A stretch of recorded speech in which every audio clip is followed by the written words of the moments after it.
Tabir kematian satu keluarga di Kalideres, Jakarta Barat nampaknya masih gelap.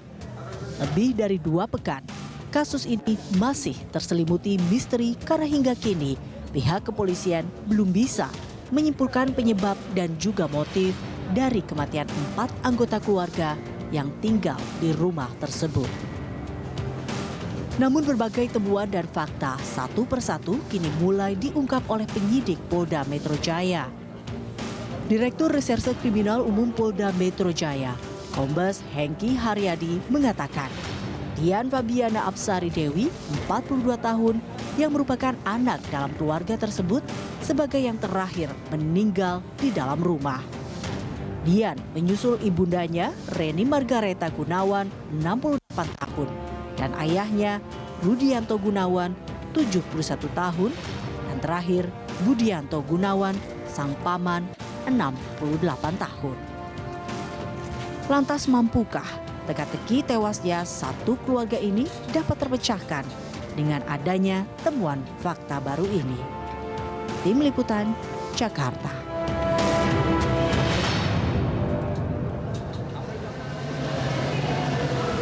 Ya pemirsa, lebih dari 2 pekan tabir kasus kematian 4 orang yang masuk dalam satu keluarga di Kalideres, Jakarta Barat ini masih juga belum terungkap. Polisi hingga kini masih belum memberikan kepastian apa sebetulnya motif dari kematian keempatnya. Kendati demikian, puing demi puing puzzle yang hilang ini mulai ditemukan dan mulai menemukan titik terang. Untuk membahasnya telah hadir bersama kami Dr. Ade Firmansyah, dokter forensik dari RSCM, dan kami juga terhubung secara virtual dengan kriminolog dari Universitas Indonesia, Pak Erlangga Masdiana, dan juga Ketua Asosiasi Psikologi Forensik Indonesia, Bu Reni Kumawardani. Selamat sore, Pak Erlangga, Bu Reni. Selamat sore, Mas Agung. Selamat sore. Saya mau langsung ke Dr. Ade terlebih dulu. Dr. Ade, sebelum kita masuk ke pokok bahasan, kami ingin coba konfirmasi ulang bahwa sejauh mana sebetulnya lingkup kerja tim forensik ini. Begitu ada temuan orang, dalam hal ini 4 orang sekaligus meninggal dunia dalam satu lokasi yang sama. Apakah ini memeriksa kondisi jenazahnya saja atau termasuk kepada TKP dan lain sebagainya? Ya, Mas Agung, jadi peran dokter forensik di dalam setiap kasus pidana. Kita mulai dari tidak hanya pemeriksaan tubuh jenazah di instalasi forensik, tapi juga kita harus juga datang ke TKP untuk melihat kondisi TKP. Karena apa? Kondisi-kondisi yang bisa kita temukan di jenazah, mungkin saja bisa kita jelaskan dengan ada kondisi di TKP. Seperti misalnya perubahan-perubahan pada tubuh jenazah yang dikatakan mengering, atau mungkin istilah forensiknya adalah mumifikasi. Bagaimana mumifikasi itu bisa terjadi, suhunya berapa, kelembapannya, serta lokasi, dan tentunya kita mencari juga bukti-bukti biologis yang ada di TKP tersebut. Karena bukti-bukti biologis ini bisa memberikan petunjuk bagaimana seseorang itu berada di suatu lokasi, mungkin juga berpindah ke lokasi tertentu atau keterlibatan orang lain. Dan juga tentunya temuan-temuan di tubuh jenazah juga bisa lagi kita konfirmasikan dengan apa yang ada di TKP. Misalnya contohnya waktu itu saya pernah menyampaikan ada kemungkinan kalau memang bersama-sama tentunya ada keterlibatan racun. Maka bagaimana? Apakah betul ada sisa racun di TKP? Itu juga termasuk bagian harus yang kita cari, dan kemudian cocok nggak dengan ada atau tidaknya racun di dalam tubuh jenazah. Nah, hal-hal semacam itu yang harus kita kerjakan. Oke, Anda tadi sempat menyinggung ada proses mumifikasi dalam salah satu kondisi korban. Memangnya kondisi-kondisi apa yang bisa menyebabkan korban itu sampai mengalami mumifikasi atau mengering begitu? Ya, kalau istilah sebelumnya kan memang secara awam dikatakan mengering ya, tapi itu secara forensik istilah kita adalah mumifikasi. Mumifikasi terjadi ketika jenazah itu berada di suatu tempat yang suhunya tinggi dan kelembapannya rendah. Atau biasa terjadi ketika di luar ruangan itu dalam kurun waktu 15 hari. Atau bila di dalam ruangan dalam kurun waktu 2 atau 3 bulan. Nah, ini yang justru kita harus cross-check juga, apakah betul di TKP telah mengakibatkan hal demikian. Oke. Tetapi sejauh ini tim forensik yang memeriksa ini seakan-akan menyebut bahwa ini tidak ada dugaan kriminal atau dugaan pembunuhan. Saya mau ke Pak Erlangga terlebih dulu. Pak Erlangga, Kalau berdasarkan data-data yang kami tampung hingga saat ini, begitu kondisi rumah yang begitu rapi, kemudian kondisi jenazah dan pemeriksaan forensik yang sampai sejauh ini begitu ya, tidak menunjukkan adanya tanda-tanda kriminal atau tanda-tanda pembunuhan dalam tewasnya 4 anggota keluarga dalam satu rumah ini. Bagaimana tanggapan Anda dari kacamata kriminolog?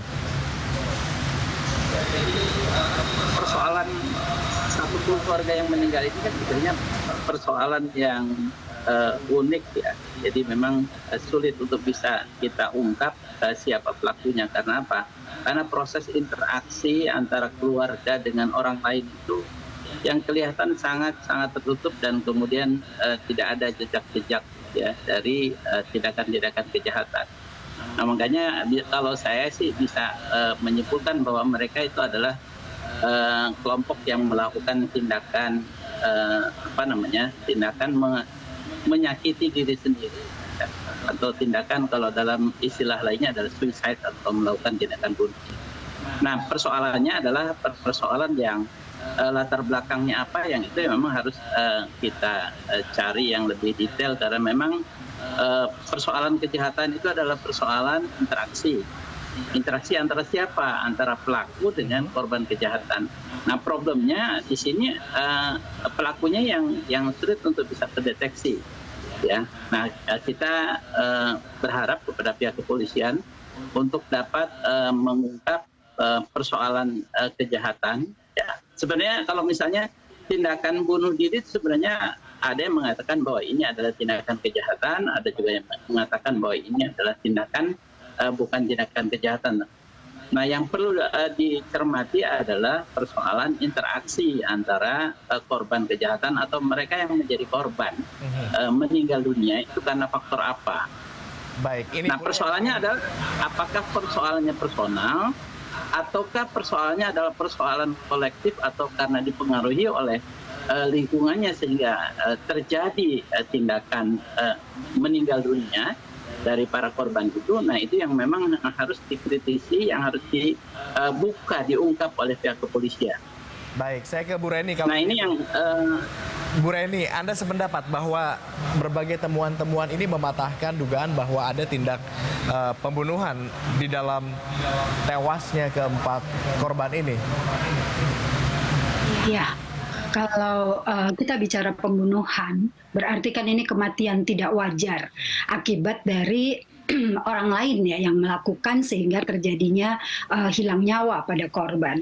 Nah, kita melihat pada data-data yang ada, pintu semua terkunci rapat ya, jadi tidak ada kerusakan pada pintu sehingga pada waktu itu dipastikan oleh polisi bukan karena orang lain yang kemudian masuk yang melakukan tindakan homicide atau pembunuhan. Nah kemudian jika kita lihat, kita pelajari dari apa yang ada di dalam kehidupan para pihak ya, 4 orang yang menjadi korban ini, tampaknya juga agak jauh dapat dikumpulkan bukti yang mengarah pada pembunuhan. Ini juga terkonfirmasi dengan hasil dari otopsi ya terhadap mayat. Tidak ditemukan luka, tidak ditemukan racun, di sekitar rumah atau TKP itu pun tidak dijumpai ya kekerasan yang atau perlawanan terhadap kekerasan yang mengakibatkan kematian korban. Saya sepakat bahwa kemungkinan kematian karena orang lain atau pembunuhan ini kecil sekali. Yang di luar keempat orang ini begitu ya? Betul. Orang lain di luar tempat itu. Tapi jika dilihat dari interaksi keempat korban ini secara psikologis, mereka ini juga punya hubungan dekat, masih saling dukung satu sama lain di dalam kehidupan mereka berempat. Dan ini juga kecil kemungkinan terjadinya pembunuhan dari satu orang dengan yang lainnya. Data-data psikologi itu. Baik, saya kembali ke Dokter Ade. Dokter Ade, tadi sempat kita singgung bersama-sama bahwa kondisi jenazahnya ini berbeda-beda. Ada yang mengering, kemudian ada juga yang membusuk. Apakah ini juga menjadi penanda bahwa seperti yang kita ketahui bahwa tanggal atau waktu kematian dari masing-masing korban ini berbeda-beda? Ya, jadi pembusukan yang terjadi pada jenazah itu dipengaruhi oleh kondisi di TKP-nya juga. Normalnya dalam 24 jam semua jenazah pasti akan mengalami pembusukan. Tapi kemudian secara lanjut maka waktu atau rentang terjadinya pembusukan ini menjadi lebih panjang. Dan itu yang mengakibatkan kami juga pasti tantangan bagi kami adalah menentukan, memperkirakan waktu terjadinya kematian dari tingkat pembusukan yang sudah sangat lanjut seperti ini. Mulai dari setelah terjadi tubuh menggembung, keluar cairan dari mulut dan hidung, kemudian bisa juga terjadi adenovirus, mumifikasi, atau bahkan terjadi skeletonisasi. Nah, semakin ke belakang ini rentang waktunya juga semakin panjang. Nah, itu yang mengakibatkan kami juga harus sangat berhati-hati dalam memberikan petunjuk bagi penyidik. Apakah memang mana yang meninggal lebih dahulu, kemudian lanjutnya seperti apa. Nah, ini harus kita sangat-sangat hati-hati.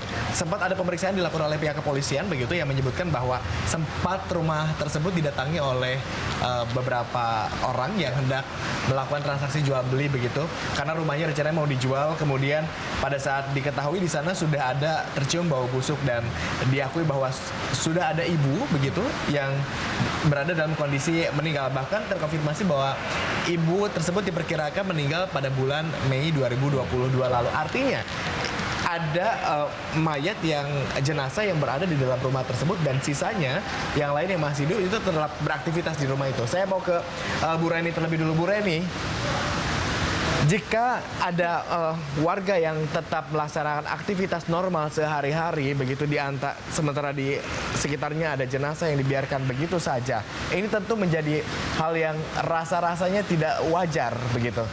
Bagaimana Anda melihat ini dari kacamata psikologi forensik? Ini memang tampaknya tidak lazim ya, dalam kondisi mayat dibiarkan ada di dalam rumah dan kemudian anggota keluarga yang masih hidup beraktivitas di dalamnya.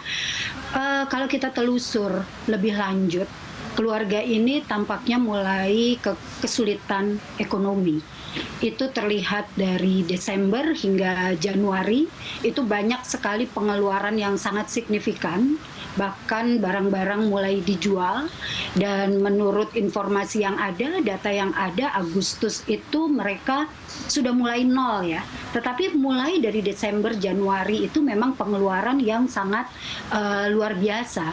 Jadi tidak dimakamkan ini spekulasinya bisa mungkin yang pertama karena tidak menjadi prioritas untuk anggaran yang mereka miliki. Karena mereka juga tetap harus bertahan hidup selanjutnya. Dan kemudian yang kedua, ada kemungkinan juga tidak ingin diketahui oleh keluarganya. Karena selama ini kan hubungan mereka sudah merenggang, tidak pernah ada kontak dari 20 tahun yang lalu pada keluarga laki-laki, dan pada keluarga Bu Reni itu sudah sekitar 5 tahun ya, tidak kontak seperti itu. Dan kalau kita lihat dari tipologi kepribadian dari masing-masing yang bisa ditarik melalui proses otopsi psikologi, ini bisa jadi terjelaskan mengapa mereka kemudian mampu untuk beraktivitas bersama dengan keluarganya yang sudah meninggal dunia.